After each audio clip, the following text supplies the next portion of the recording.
Hello everybody and welcome to my YouTube channel. I'm Michael, and in this video I will show you how the puzzle we designed and built in my last video is assembled. Okay, these are the 6 pieces of the puzzle disassembled in its holder. There are 3 pieces with 2 cuts, 2 pieces with 3 cuts, and 1 piece with no cut but a little pin here.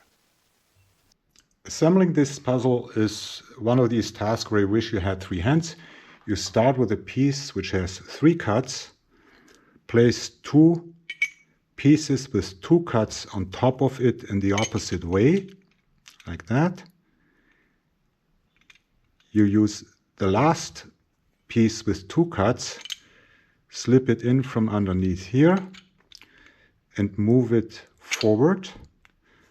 Then you take the last piece with 3 cuts, slip it in here, and finally you take the piece with no cuts and the notch and slip it in here, and that is how it's done.